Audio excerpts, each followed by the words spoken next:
Shopify just dropped a new tool and it's a game changer for AI shopping. Let's dive in. A new type of customer is here, AI shopping agents, and they can literally shop for people. These AIs all speak one language, the Universal Commerce Protocol, UCP. But get this, over 40% of online stores, they're totally invisible to these new shoppers. So if you're on WooCommerce or Wix, you might be missing out on all these AI sales. But Shopify just released an open-source fix for this. It's called the ucp-proxy.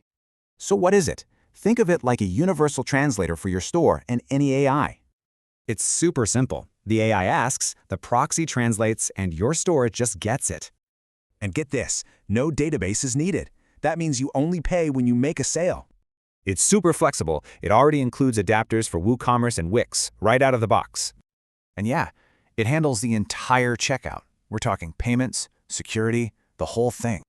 So this is huge. Shopify is basically saying UCP should be for everybody, not just them. This totally levels the playing field, making tons of stores instantly ready for AI commerce. So you can get AI ready today. The tool is open source and waiting for you on GitHub. Once you're set up, you can check everything for free over at ucp-tools.dev.